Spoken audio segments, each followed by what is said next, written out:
My dear student, question 3 में दिया है if sine a equal to 3/4 calculate cos a and tan a। Sine a दिया है 3/4 और साइन क्या होता है आपको पता है, ऑपोजिट अपॉन हाइपोटेन्यूज। मान लीजिए ये आपका ट्राइंगल है, समकोण त्रिभुज है, इसका अंदर साइन a यानी ये जो है इसका साइन निकालना है तो ऑपोजिट अपॉन हाइपोटेन्यूज। ऑपोजिट कौन सा हुआ ये, और हाइपोटेन्यूज कौन सा हुआ ये। इसमें दिया है कि साइन 3/4 है यानी ऑपोजिट 3 है और हाइपोटेन्यूज 4 है, 3/4।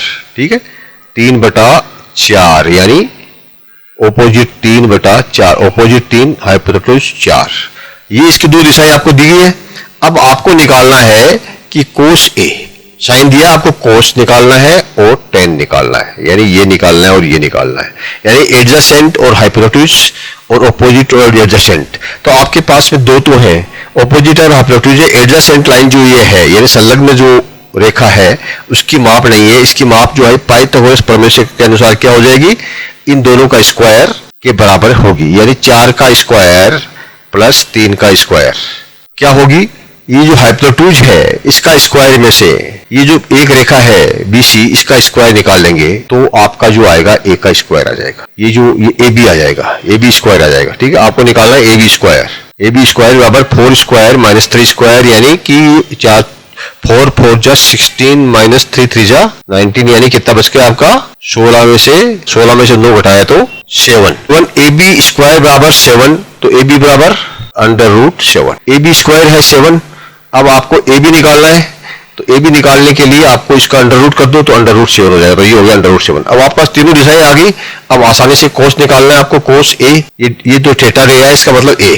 ठीक है, ये फॉर्मूला में जो थीटा दिया है इसका मतलब जिस कोण का निकालना है, जिस एंगल का आपको निकालना है, यहाँ पर एंगल A का निकालना है, कोस A। तो एडजेसेंट यानी संलग्न क्या है, A के संलग्न क्या है, √7 है, एडजेसेंट √7 है और हाइपोटेन्यूज 4 है, तो √7/4 ये क्या हो गया इसका कोस A, √7/4। अब आपको tan निकालना है, ऑपोजिट सामने आएगा, ऑपोजिट कितना है, A के ऑपोजिट कितना है 3 और एडजेसेंट कितना है √3, यानी 3√7, ये आपका आ गया tan theta, tan A।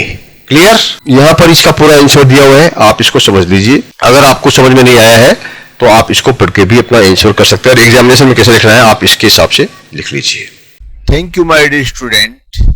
Please like and subscribe